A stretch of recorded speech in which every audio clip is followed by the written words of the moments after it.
used to go to this cupcake place, and we're on live, by the way. It's Mikey and Vinnie with you on a Monday morning. Good morning. We're talking about bring your coffee and cupcake and join us, won't you? yeah, we're talking about cupcakes. Oddly enough, I used to go to this place on 8th Avenue in Chelsea when I would go back to New York, or drive up from Pittsburgh, and it was a place that was kind of famous for A certain kind of donut. for cupcakes. And because after when Sex in the City was on, cupcakes were all the rage. Anyway, do people sit on them? I But- don't really want to know the answer to that. But no, do they? no. But Okay. what I saw one person do, it was interesting. It was the only time I'd ever seen it. I was sitting in that place once, with Erin, my daughter, and we were having a cupcake and a glass of milk, as you should have with a cupcake. Not a bad mixture. And this woman was sitting like a little, like just to the left of us, and she took the cupcake and she split it in half under the frosting. So with the frosting making like a cupcake top, Mm-hmm. and then the rest of the cupcake, and she turned it around and she put the frosting on the bottom of the cupcake, and then put that other piece, so making in essence a cupcake sandwich, Or a sandwich. right? With a sandwich with the cake on the top and the cake on the bottom and the frosting in the middle. That sounds just about right. I had just never seen that before. As a matter of fact, I was so enthralled with it that I actually taped her doing it. You videoed the process. I videoed the process because I said, I've never seen anybody eat a cupcake like this before. This was a brand new thing to me. Now, maybe it was something that was going on. Maybe it was something that people knew about. No, I didn't. There's lots, believe you me, that you could fill an entire planet with that. But I found it to be interesting, and as I say, interesting enough. And if I would have known we were going to talk about this, I would have looked for the video because I just found it every once in a while. I go past it in my cloud there and see it and look at it because it's just one of the most bizarre things I'd ever seen. So, what flavor was it? Do you recall? Well, she had a pink topping on it, so it could have been anything. Right. Good point. It wasn't like a bacon maple thing or a brown thing. It was a pink topping, or a vanilla-y pink topping. So I don't know. Well, as I was saying before we went on the air, my difficulty with cupcakes is that the frosting sits high atop the cake, and to get it into your mouth when you wear a mustache, as I do, is a degree of difficulty that I have yet to, excuse me for yawning, that I have yet to crack. So the cleansing of the mustache is an ongoing and constant factor. As you eat, you must clean. Yeah. You can't wait to the end and then try to get your mustache clean after you've done multiple damage to it. And, not gonna happen. And you'd say, well, then you carry the taste of the food that you're complaining about with you the rest of the day. That's a plus. Actually, it's not. It's not a plus. No. After I mean, I've been in that situation, and then also a lot of times you get it on your beard too. I mean, I've worn a beard a lot of my life, and it just gets all over the place. There's no, well, I think. Now, when you take that into consideration, this woman's way of eating the cupcake becomes more viable. Becomes maybe a way that you should consider eating a cupcake. Now, I'm going to have to go back and look at it. Did she have a mustache? Did you check? Did you notice? I didn't get that close enough. Okay. I mean, she might have. It is New York, and you just never know who's going to be wearing what. You just don't know. As opposed to Poughkeepsie, where things are pretty much set in stone. You're this, you're that, you're this, and that's it. You That's get a how it mustache. goes. You get a mustache. You no mustache. You No may have your mustache. cupcake. No mustache. No, no, no. Proceed with the cupcake. So, how's your That's how they. hormuz That's how this they morning? decide things in Slovakia. By the way, who gets to be Secretary of State? Not you. Not you. Maybe you. Eat your cupcake and Well, we'll find out. there they probably in Spopaki they probably figure it out based on how much money you got. I mean, it is um a non-monarchy oligarchy. So So it's a oligarchy, a royal oligarchy with no king. yeah, it's a oligarchy, non-monarchy oligarchy. Yeah, let's go with that. But it could By the way, change because they do on every on usually like every third or fourth Friday change the government. that's a good idea. So it could be democracy next time we go back. By the way, I've been saying that I've seen no sightings of Marco Rubio, the alleged Secretary of State of our nation. And I saw him on video or maybe Facebook or Instagram. He was alive and well and in a tuxedo at the correspondence dinner before the Right. bad stuff happened. And he was talking to the insult dog with the cigar, you know the one I mean? Yeah, yeah. Triumph, the insult dog. And he was enjoying himself to the point where Marco Rubio was laughing and smiling. So, wow, that's breaking news. And the insult dog was true to his roots, and he made Marco laugh. The Secretary of State apparently is alive and well and amongst us, and responds well to humorous Rottweilers. As a matter of fact, I think, if I'm not mistaken, I read somewhere that the Secretary of State is on his way to see the Pope this morning. So I don't know if that's, if maybe they're trying to patch up, or at least they could try be, to get Marco could be showing up to be mocked by the Pope because although the Pope is a White Sox fan and you think that's pretty low, Marco Rubio is a Marlins fan, and that's the lowest. So mock him when you see him. Yeah, it's not the smartest thing in the world to be making fun of the Pope. As I believe the Trump administration has found out. I mean, I think that they're still getting heat from that and aren't going to lose it anytime soon. People don't forget that stuff. No. I mean, there's a lot of things that people forget, but when you insult a religious leader like that, I don't think it gets.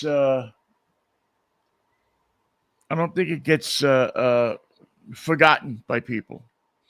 Whereas you can forget the Mendoza line. You say, is it 218? Is it 213? Is it 217? I can't recall the Mendoza line. 209, isn't it? No, or wasn't it 201? Wasn't it just above 200? Wow, is it that bad? I think it was. Yeah, I thought it was 217. I'm wrong, I guess. Yeah, Rubio to visit Rome after Trump's feud with Trump, and I'm trying to see if he's over there already. Do you think it's too late to ask him to bring me a T-shirt? Well, you want a T-shirt or you want a Popener? I think I'd like a T-shirt. Popener is sort of your thing, and I don't want to. Yeah, true, but my thing. But see, my Popener has John Paul II on it. Yours would probably have Leo, right? And would only open Chicago beers. Would only open like what is it, Old Style that they drink in Chicago? They drink Old Style at Wrigley, and they serve it to you in a can, and they give you the can. Now that's something that they would never do at Candlestick Park or San Francisco Stadium, because the crowd comes unruly. They don't get unruly; they show up, and they're in the tailgating unruly mood. Some of it is because that's who they think they should be, and some of it just reacting to the season that the Giants are having. But the mood in Chicago apparently is calmer, so they can be trusted with holding the actual can that the beer comes in without throwing it or using it as a weapon. I don't know, Michael. I mean, I've been to games at Wrigley Field, and I Mhm. would say that the crowd at Wrigley Field is a lot crazier than the crowd at Candlestick. I mean, that's Do they throw or their cans? yeah. I wonder if they still deal it in cans. I'll have to look and see. Um, I would be shocked if any major league ballpark these days gives people cans, Because Christian full and I were cans in of beer. Chicago. If you remember, KKCY did a Chicago Jazz Fest contest, and we got to go to Chicago and go to Union Park and see the variety of jazz artists play. And it was in that town that I enjoyed very much. Stepping to the front of the hotel, cab comes up, I go, Wrigley Field. That felt really good to say. Takes us to Wrigley Field. We see the Reds and the Cubs play, and it was a lot of fun. But Yeah, it's a blast. I was there for Tom Glavine's 300th win wow, when he was pitching for the Mets, and of course it was nice because Lou Piniella, who by the way this past weekend was it this past weekend? Yeah, this past weekend was inducted into the Reds Hall of Fame. It was nice to see pictures of him with the Nasty Boys back again. Lou looks good. He looks very good. And anyway, yeah, and I've been to probably 4 or 5 times to Wrigley Field, and it's a great place to watch a game. I liked it a lot better in the old days. I mean, the first time I went there was in 78, 79, something like that. And it was it was still a wild place. Baseball hadn't gotten out of hand like it is now. The bleacher bums were still the bleacher bums. As a matter of fact, the bleacher bums was playing in Chicago when I was there. I kind of wanted to go and get the full experience. and who wrote the Bleacher Bums? I forget who wrote it. But I know that Dennis Franz starred in it. The Andy Sipowicz and Norman Bunce from Hill Street Blues and NYPD Blue fame, and he and Beverly Hills Bunce fame. I mean, let's not forget that one. Let's not forget to stay safe out there. Hey, man, let's be careful out there. But yeah, that was it's a great place. The whole neighborhood around it is cool, because it's in the middle of a neighborhood. There's a McDonald's across the street. You can go grab a Coke at McDonald's and then go in. It's they closed. I think it's Addison Street, or is it Waveland Avenue? I think it's Waveland Avenue that used to be where the home runs would go over the bleachers and go down onto the street, and the kids used to run after them. I don't know that that's open to traffic anymore. I think when they renovated it, they may have closed that to traffic. Yeah, I think you might be right. And they reinforced all those rooftops so that people could sell seats on the rooftops on top of it. So everybody was making money. We did a thing once. The All-Star game was there in 92, 91. I think it was 91 or 92. And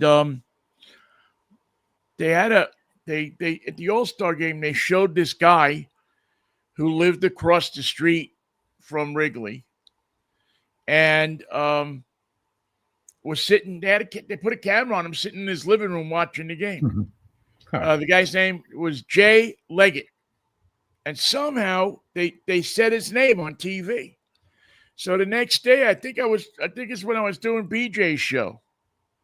BJ and Blake, we called up Jay Leggett and we got him on the phone and interviewed him. What's it like to live across the street from Wrigley Field? And we actually had him I might even had him on KJR when I was doing the evening show once or twice. But he lived in one of those houses.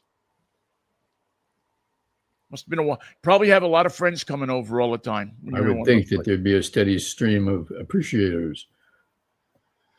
How did your Giants do over the weekend? I think they split. They were playing Marlins, the aforementioned lowly Marlins, beat them 1-0. In the second game, I can't remember the score right now. We are what I would call a reluctant team. They know what to do. They've done it in the past. They are motivated, but they can't seem to begin. That first step is the most difficult one in a long journey, and the Giants have not taken that first step with any conviction in the last couple of days. Yeah, and they lost a doubleheader that was really grim because to the people who were in attendance, it was so lackluster and so uninspiring and so guaranteed to create angst in the bleachers that I stopped reading about it. I just couldn't read the accounts of two games back to back that were not really participated in by the Giants. They showed up. They did have their uniforms. They had their bats and their balls, but they didn't use them convincingly. Coffee. Yeah, that's well, you score one run, it's kind of hard to win. That's for sure. The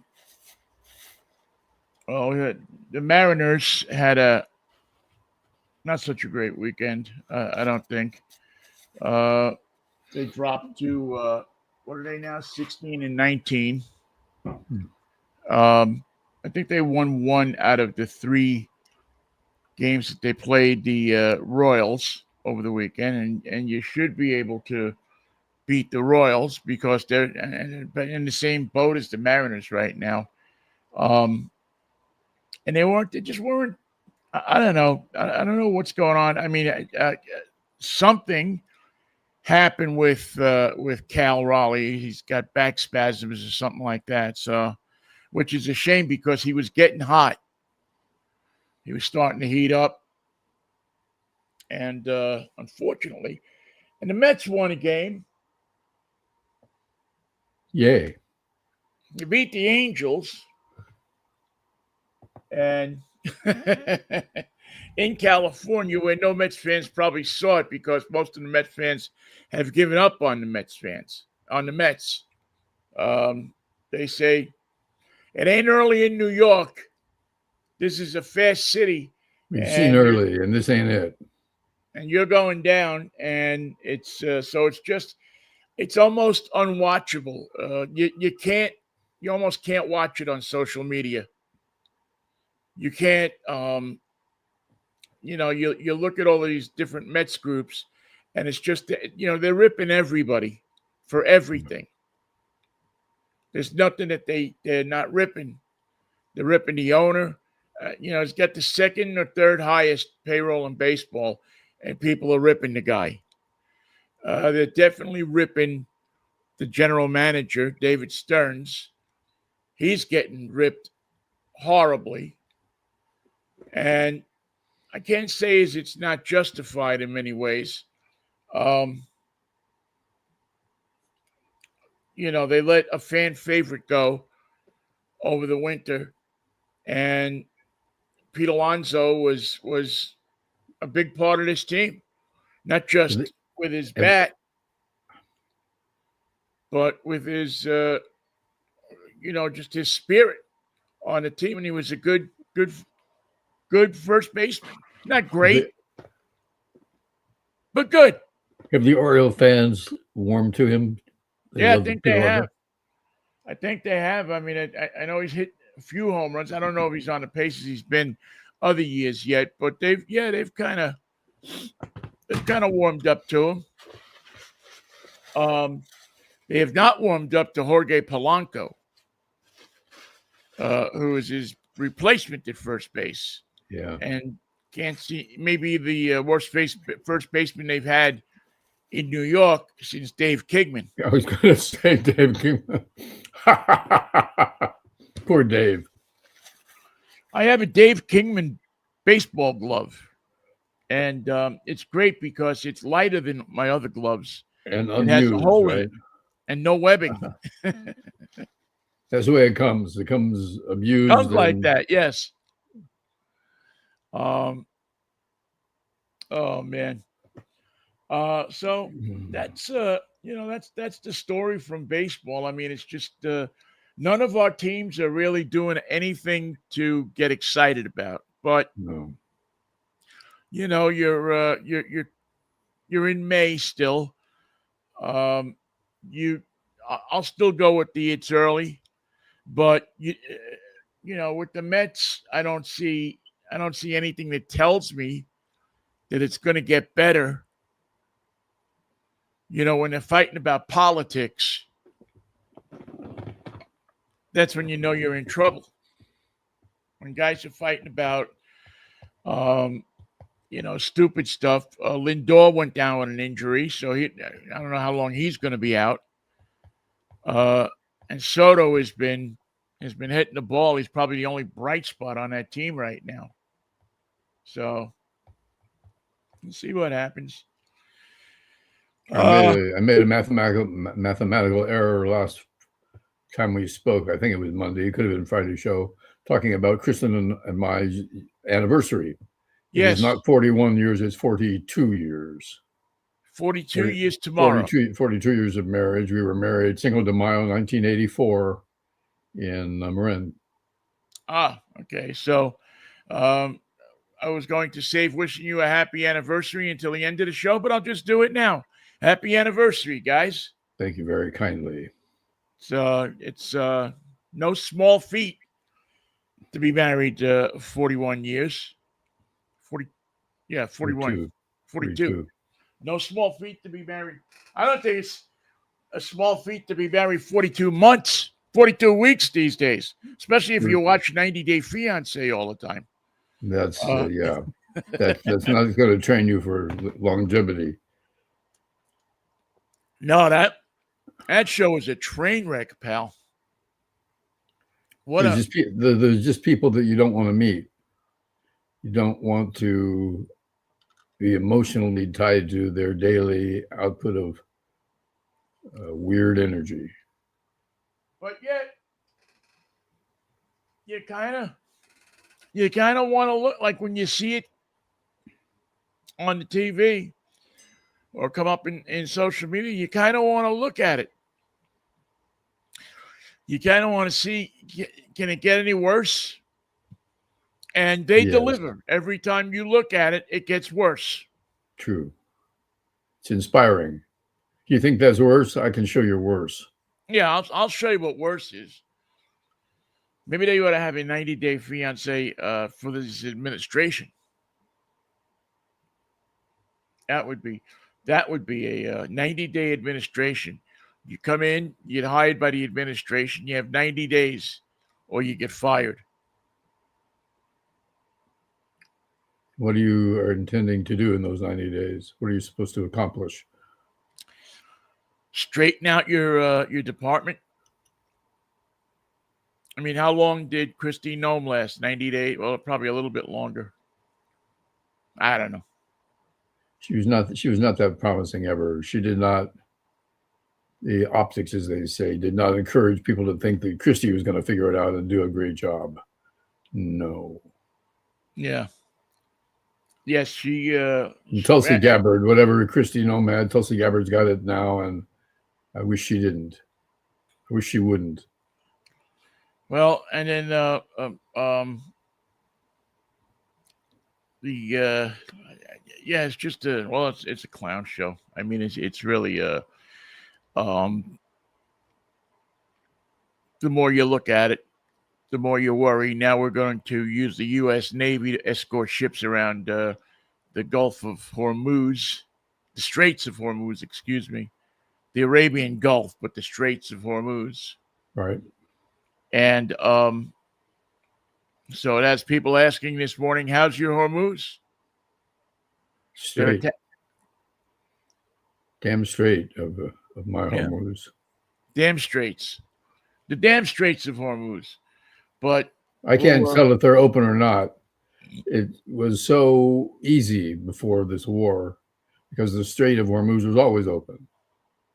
And ships were coming through, coming and going, keeping the oil business afloat and keeping prices in California down to like $3 and something, where now it is, I have to get gas, so I'll let you know the exact numbers, but I'm expecting to see gas in the upper fives or low six for my fill up today.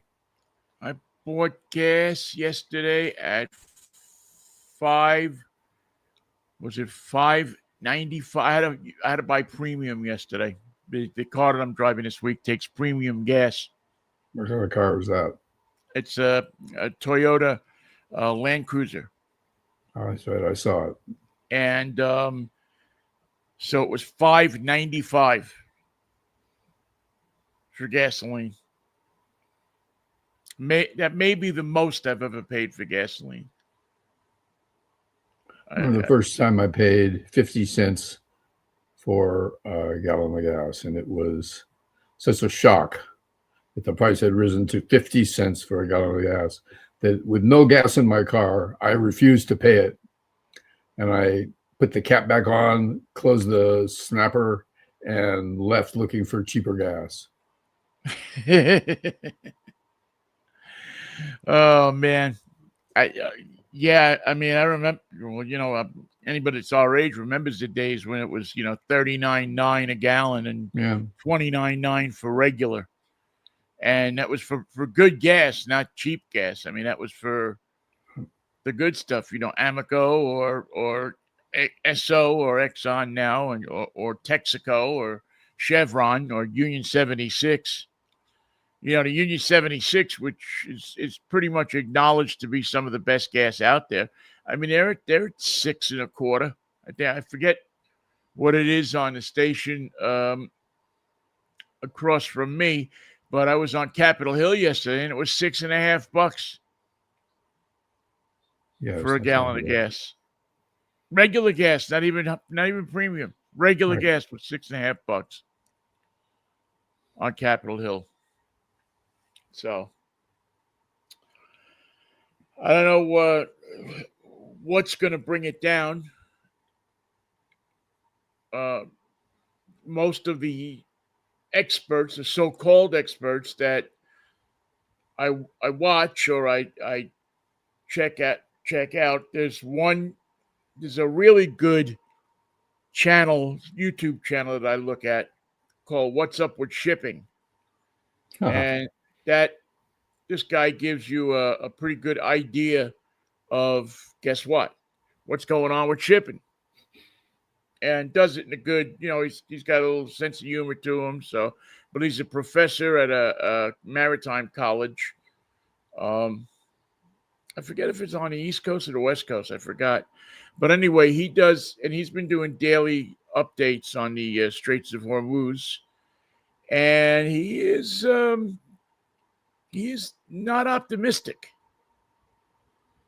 Most of the financial people that you see, and I'm talking about ones that not the guys that have some invented name under there, but people that are working for banks and do YouTube channels, think we haven't seen even the worst of it yet. It's not very encouraging. No, and again, I don't know what you can do about it. Can you release more strategic oil supplies? Well, if you do that, you deplete your own reserve for the military. Well, maybe that's the idea. To ask themselves, What were they saving the gas for? What opportunity or event or outcome would cause you to release some of your saved gas? What are you saving it for? What sort of emergency do you foresee I where you guess a would use war, some of right? it? I guess if they have a war, but we have a war already. We got a Oh, nice no, it's little not a war. war. We have a war. Well, I think we do have a war. Now, we're not actively participating in the war that we have. Well, we Like can't. many things that we do these days, We went to war, but we just couldn't stay there. right, we got halfway through it, and then we said, well, let's wait 2 weeks and see what happens. Let's go work. Let's go to Bedford and work on our putting. Yeah, let's see how our golf game gets, and we'll go from there. We'll see how it is. It's called.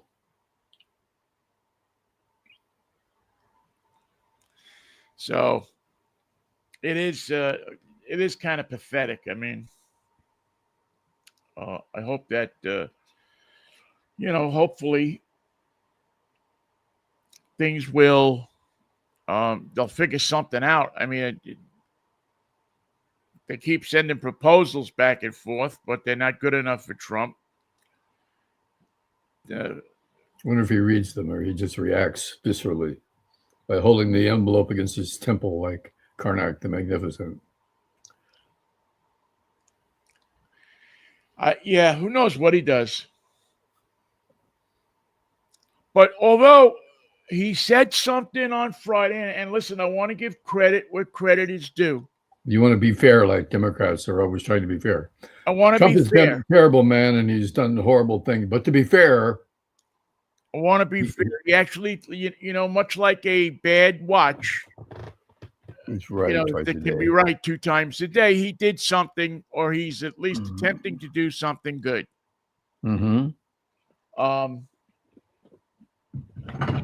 He, I guess, is introducing an executive order, and I really hate this governing by executive order crap. It just doesn't feel right. But where he is going to authorize Medicare to pay for these weight loss drugs and these heart drugs, Ozempic and Wegovy and so on and so forth, that you'll pay a $50 a month copay, which is actually going to be good for a lot of people. If it's true, if it's not some kind of bullshit, it'll help a lot of people out. Now, obviously, he knows his audience. He made that announcement when he was at the Villages last week. So, yeah. But there's a lot of people that the medicine helps out, and they'll be able to afford it with Medicare. And also not just for weight loss, but it's a heart medicine. It does a bunch of different things. It's as I heard one person say, it's a multi-purpose medicine. Well, we need something for plaque psoriasis because according to the commercials that you see watching cable news, everybody's got it. If you want to get rid of it, you're going to have to ask your doctor about Scooby-Doo or whatever the medicine's called. And I can't shake this feeling that there's 2 things that trouble America. Leaves in their gutters. They can't keep the leaves out of their gutters no matter what they do. You got to have a guy come out to the house. He gets up on a ladder. He gives you a free estimate. He looks at the gutters, tells you that you need his equipment, and he can install it in probably 1 day, maybe, but probably more. Oh, he's got the stuff in his car. He'll put it up right now for you. It'll cover your gutter. Would you like to have your gutter covered? And then it's just going to be me and plaque psoriasis, the only 2 problems in town. No, I got a new one for you. Yeah. Do tell. If you watch YouTube at all, YouTube for the past few months has been flooded with commercials for chair Tai Chi. You just sit down and... This is a bunch of Chinese guys who are running around your YouTube channel with no shirts on, that and abs that can only be gotten by years of work, telling people that if you sit in a chair for 30 days, you will look like this. You look like Poncho right here. Take a look at Poncho. This is what you're going to look like just by sitting in the folding chair. Sit in a chair, do the chair Tai Chi, that your wife will not recognize you in 30 days. Now, there are some problems with that, especially when you come home after playing poker till late in the evening, and she realizes that she does not recognize the man who just walked in the front door, and now wants to go to the bedroom. Who is this guy? And I don't recognize him.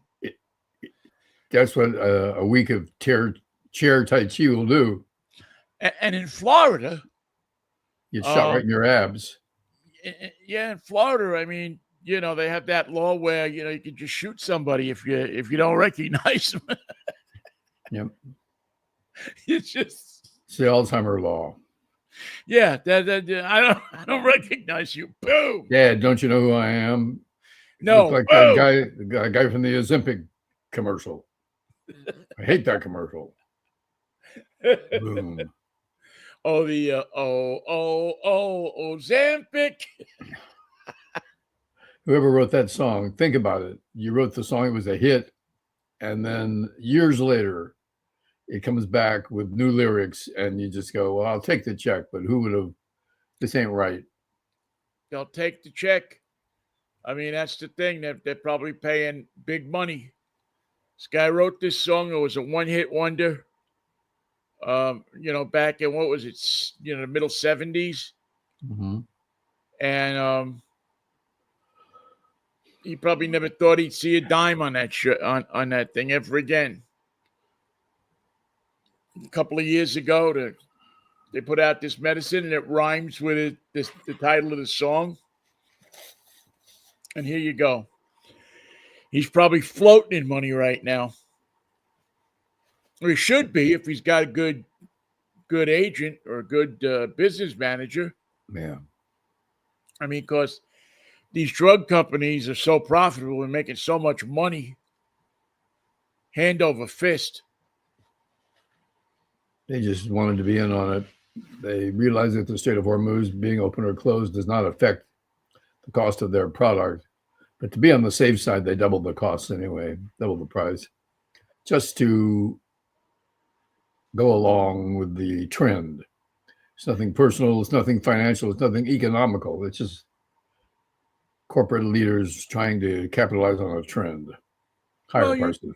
You don't want to get caught being a corporate leader, being a corporate person who doesn't capitalize your ability to extract as much money as possible out of people.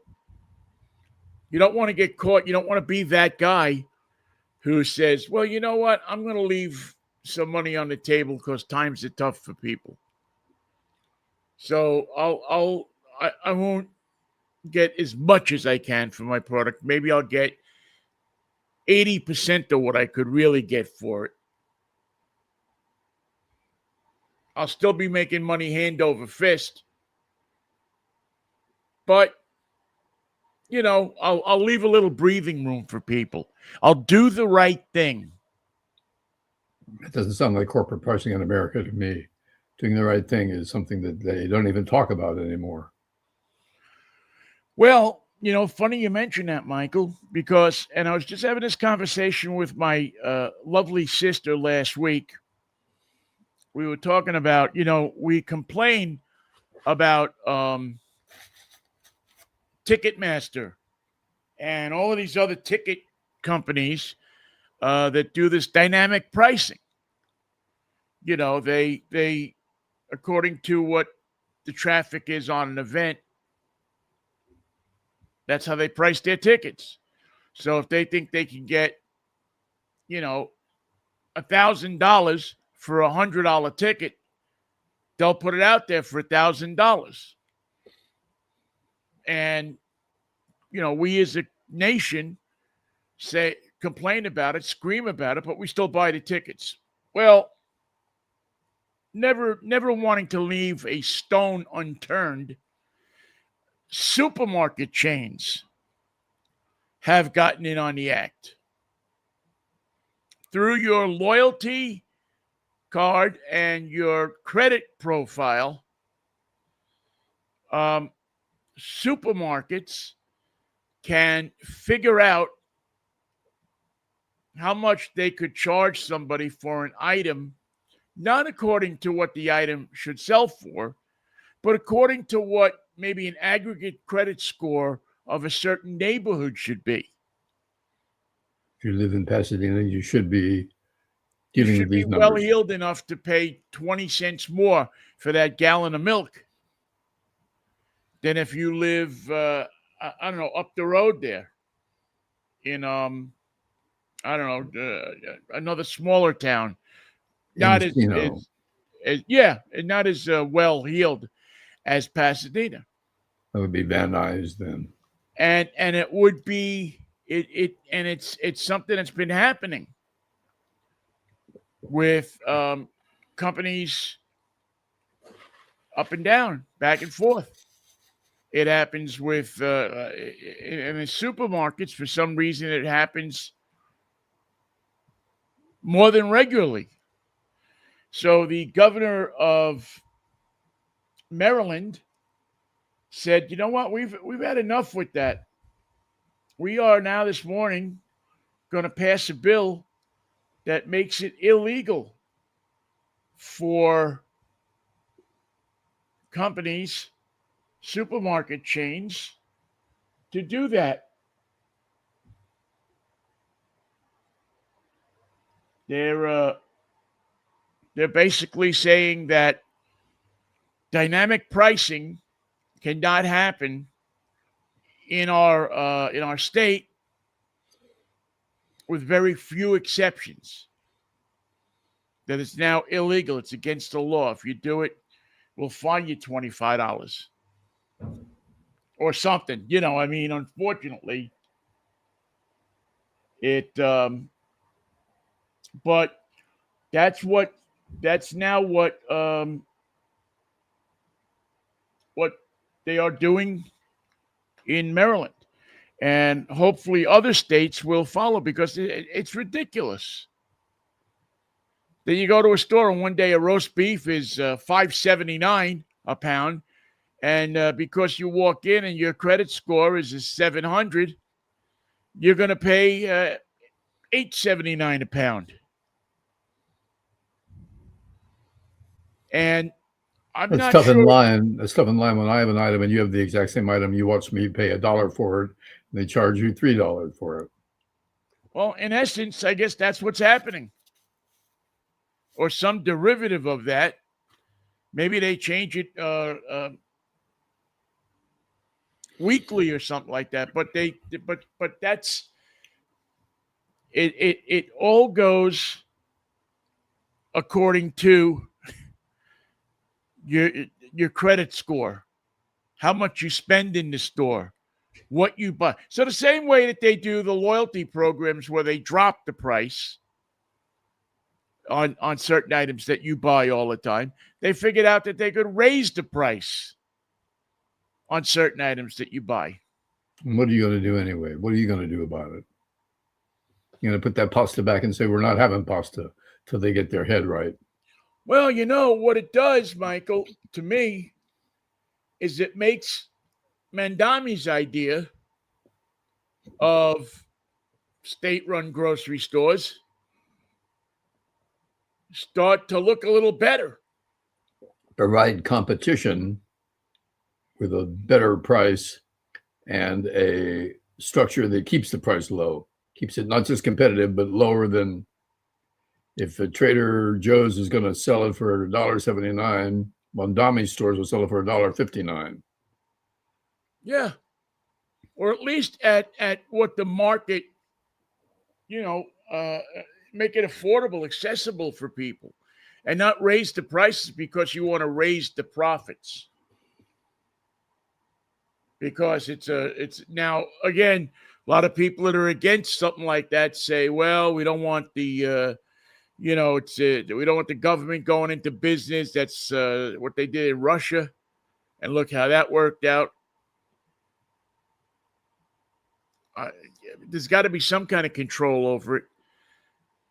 Again, it's out of control, so let's bring it under control. We've proven time and time again that when you leave corporate America to its devices, that it will screw people a lot of times. I mean, I don't like the idea of nationalization of different businesses. There's some people talking about, well, we should nationalize the oil companies or this or that. They'll never do it. But, and I don't know that I agree with that, but there has to be some kind of, because the problem is today you don't have politicians with the nerve enough to do something like it, to say to corporate America, hang on,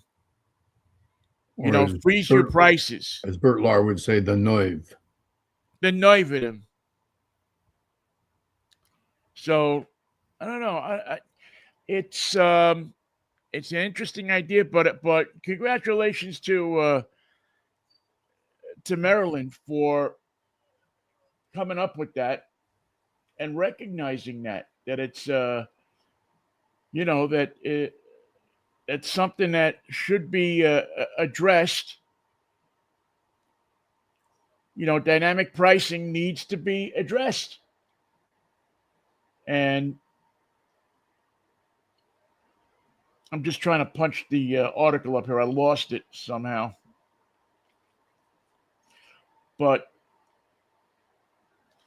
yeah, first place to ban dynamic pricing in grocery stores, and it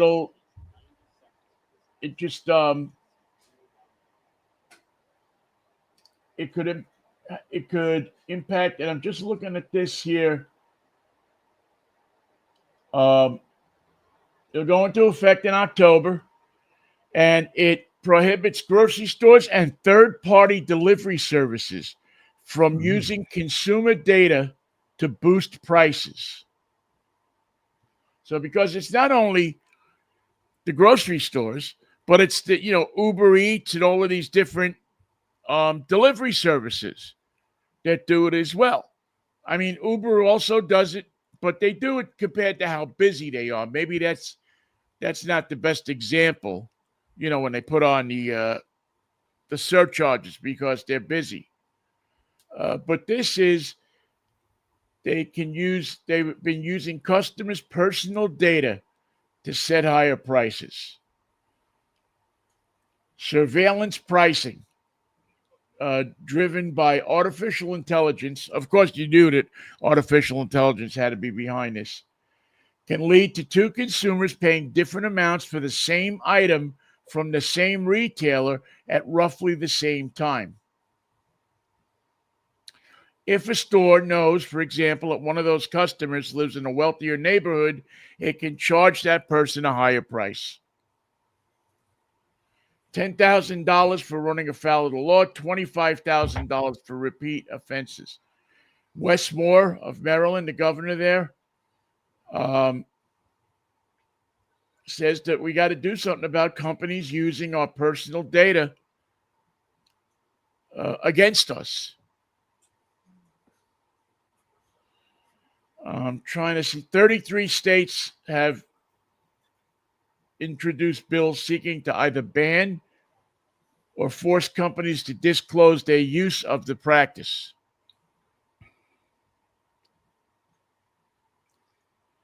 California, Colorado, New Jersey, and Illinois are among the other states considering banning it.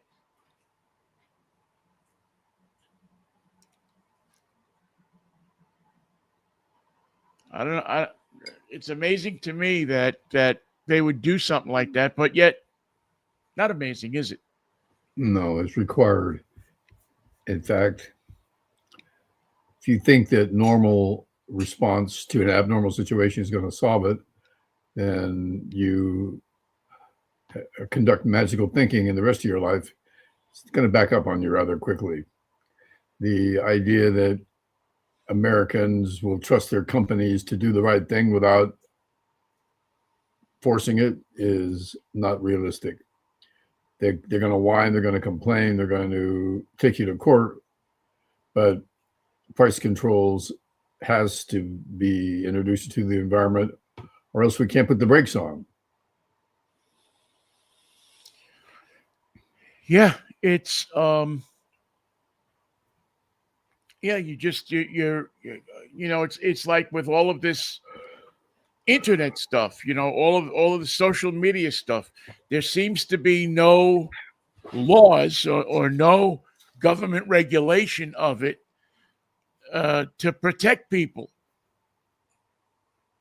And the people that run these companies have bought their way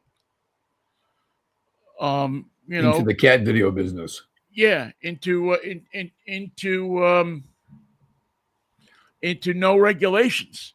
And anytime you come up with any kind of regulation, or anytime a state comes up with any kind of regulation, every time the government comes up with a regulation, they launch multi-million-dollar campaigns to stop it. So it's increasingly, if you go humans against artificial intelligence, I fear that humans are going to lose the fight eventually. If there's no kind of government regulation, if there's no kind of, and this is what pisses me off, because this is what the government should be looking at. This is what the federal government should be looking at, right? Well, under normal circumstances, which are so far in the rearview mirror, I don't even know what they look like anymore. But the idea that Trump's administration is prepared to do something for the benefit of the American people is unbelievable. It cannot be believed. It's not in his nature. It's not in the nature of the people who work for him and cower in his shadow. No one involved in this administration from the top down is willing or prepared or even inclined to do something positive for the American people in any subject, in any category. Can't be expected. How sad is it? I mean, it's just,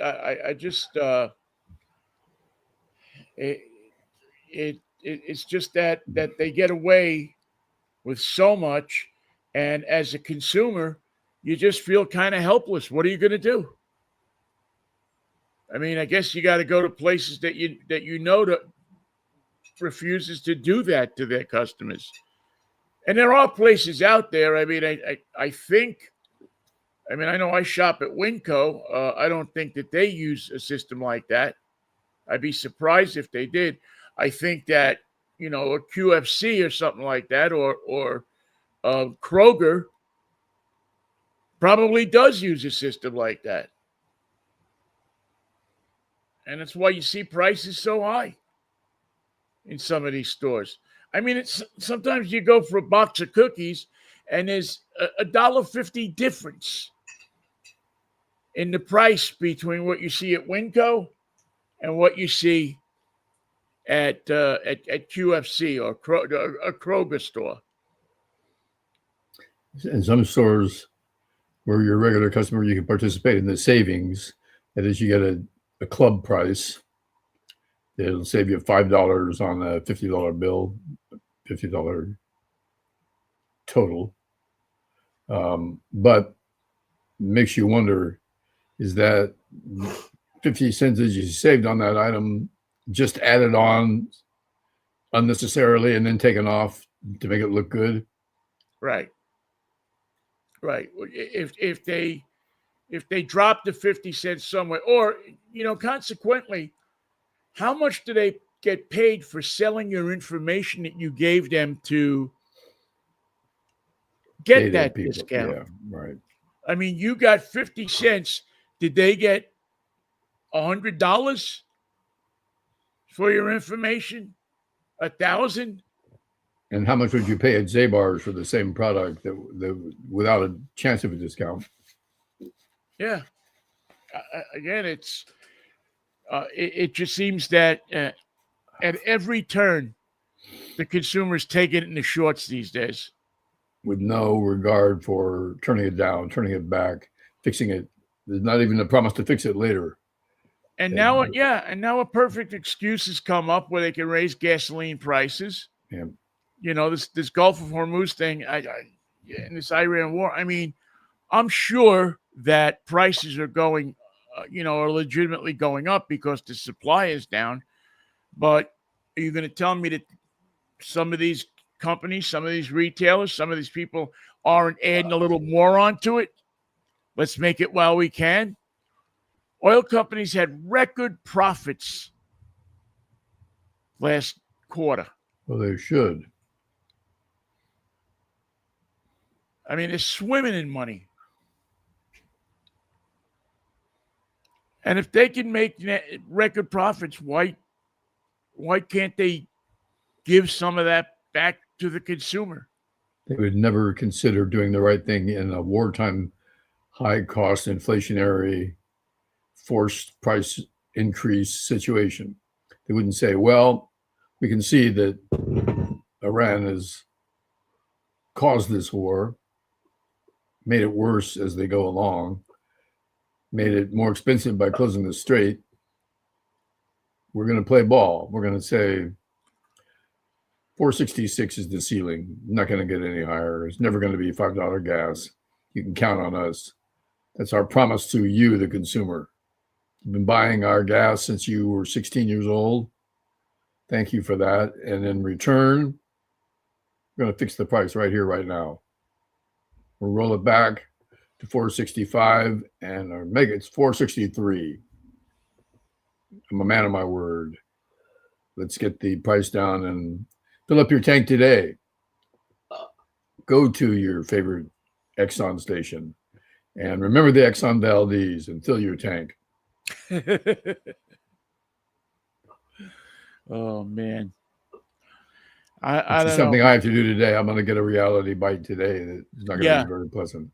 Yeah, you're going to get a reality check. I got one yesterday when there was no Costco around, and I had to go to. Actually, I went to Safeway, and I still got a 20-cent discount from Safeway because I had credit built up on my Safeway account, but still. It was a ridiculous price, but I said $6-7 by 4th of July, and I still don't think I'm wrong. I wonder if any organization can sell their own gas when Piggly Wiggly has a gas station right next to their outlet store, and you can go in there and get gas at a discount. Why not? Why not everybody? Macy's can sell gas. Well, Costco is actually doing that. Costco is going to, I forget the amount, but it's a couple of hundred standalone gas stations. They're getting ready to build them. If they haven't started already in some places. But these are gas stations that will not be in a Costco store parking lot. That will just be standalone gas stations.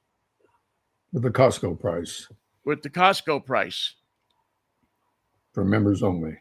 Yeah. I mean, this is an organization, Costco, that does the right thing. I'm sure they can get more money for their gasoline.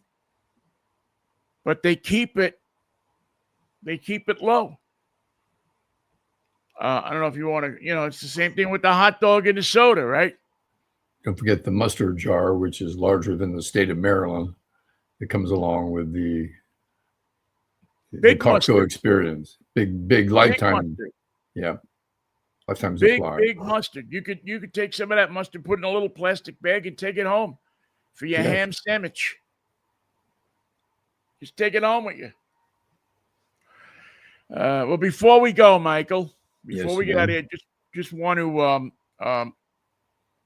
to acknowledge the passing of Yankees broadcaster John Sterling. who passed away. He retired a couple of years ago. My friend Dave Sims slipped into that slot quite admirably, I think 2 years ago. But we have a personal connection to John. I don't know if you remember Jennifer Contreras from KJR back in the day was wound up marrying John. Wow. So, and she was a producer for us. I think she produced the Midday Show or the Babe, along with Jay. But they were, but Jennifer was a part of the early iteration of KJR when you and I did mornings. And, you know, the guy made himself as much of a part of the Yankees as anybody. You know, certainly as much of a part of the Yankees as somebody who didn't play ball. But his home run call and then his game ending, the Yankees win, you know, is the soundtrack in New York, man. Yeah. So our condolences to Jennifer and his children. And 87 years old, man. It's a good run. Yeah. And, you know, the one thing that we talk about, and I just want to say about them is you know, him and Susan Waldman did that show, did that broadcasting for years. And again, it was a great show because they were performers. John Sterling had been in radio for years. His father was a radio icon in New York. And Susan Waldman came from Broadway and had a love of baseball, and she was a reporter for WFAN, and when the job opened up, she got it. And she became the first woman Major League play-by-play announcer. Now it's a lot more common. For the New York Yankees. It wasn't the Yankees, yes. It was an podunk AAA team. Right. She became, you know, I mean, she really stepped into the job well, and her and Sterling did a great show together. Not just called a game, but they did a great show together. Much as Keith Hernandez and Ron Darling and Gary Cohen do now for the Mets, although it ain't pretty these days. Harder to put a positive spin on it. It's lipstick on a pig time in the National League. Well, yeah, that's the good thing is that they don't put a positive spin on it. You know, they you know, Hernandez especially, he's got a penchant for telling it like it is, and he does. That's what the fan wants. Yeah, these days that is what the fan wants. All right, Mikey. Okay, Vinny. See you on well, I won't see you Wednesday. I'll be at Mudfest. Excellent. Have fun. And, see you on Friday. Wash off the mud you get on the Bentley, please. Don't let I will make sure I take the mud off the Bentley. You can sell the mud. This mud at $1 a pound was once on a Bentley. This is good mud. This is the mud you want. It's tested. If you're making mud pies, this is the Himalayan pink salt of mud. And you will be where for Mudfest?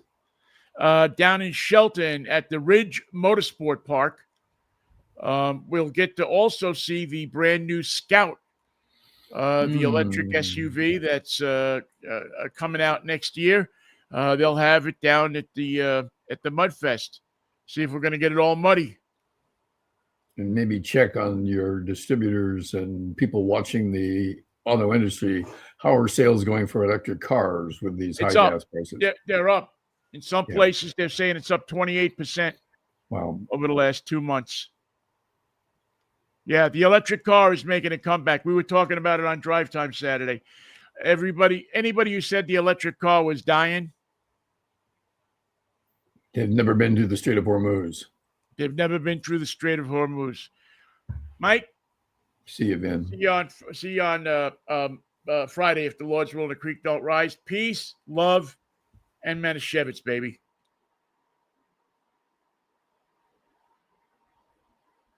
Thank you all for listening. We appreciate it, as always.